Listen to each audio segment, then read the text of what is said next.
कितना सुंदर कहा है।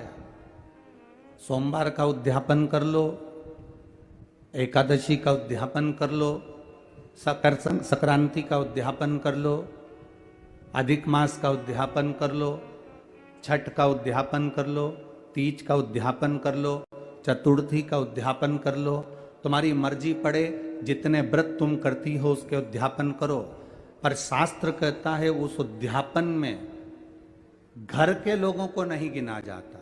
उस उद्यापन में सौभाग्यवती माताएं जो तुम्हारे नगर की हों, मोहल्ले की हों, जो तुम्हारे परिवार की नहीं दूसरी हों, उनको उस उद्यापन में गिनो। उसका कारण क्या है कि परिवार वाले तो जिंदगी भर खाते रहते हैं, तुम्हारे यहाँ हर कभी आ जाते हैं, तुम उनको बुला भी लेते हो, खिला भी देते हो, दे भी देते हो।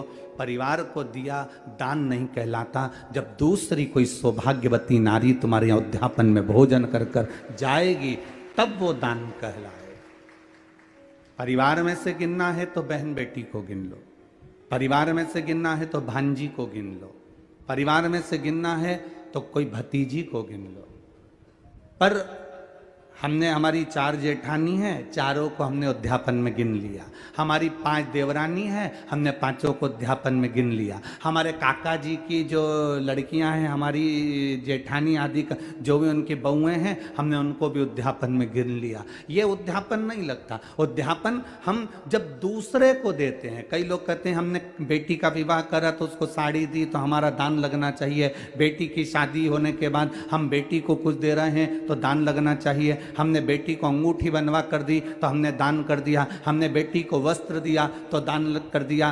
कौन सी पुराण में लिखा है कि बेटी को आप कुछ देते हो तो दान कहलाता है? शिव महापुराण की कथा कहती है बेटी कभी तुमसे दान नहीं लेती, बेटी तुम्हारे घर में आती है तो अपना हक लेकर जाती है, हिस्सा लेकर जाती है, दान कभी लेकर नहीं जाती।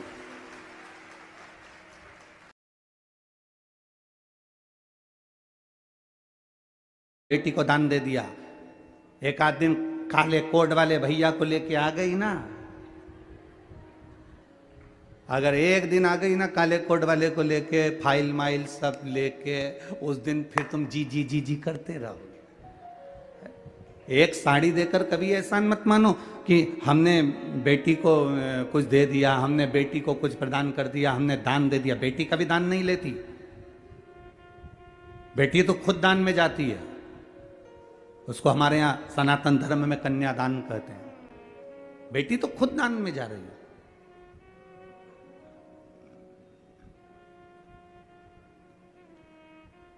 हमने बेटी को ये सामान दे दिया, दान कर दिया। शिव महापुराण कहती है ना ना ना, अब दूसरे को दिया गया दान है, दूसरे को प्रदान किया गया पुण्य है। अपने का क्यों नहीं लगता? बहन बेटी हो तो उसको दो, मना नहीं, हम मना नहीं कर रहे। भांजी है तो उसको दो, मना नहीं कर रहे। अपनों का क्यों नहीं लगता? देवरानी को दिया या जेठानी को दिया, उसका क्यों नहीं लगता? क्योंकि आपस में तुम आज खिला दोगी, अगर उद्यापन में तुम थोड़ा बहुत पाँव भी पढ़ लोगी, उद्यापन में तुम उसका सम्मान भी कर लोगे, उद्यापन में थोड़ा सा तुम आदर भी कर लोगे, पर बाकी के साल भर तुम उसका आदर करोगी क्या? अंदर से ना जाने कौन कौन सी बात पे दिन भर कुड़ती रहोगी, अंदर बैठी बैठी।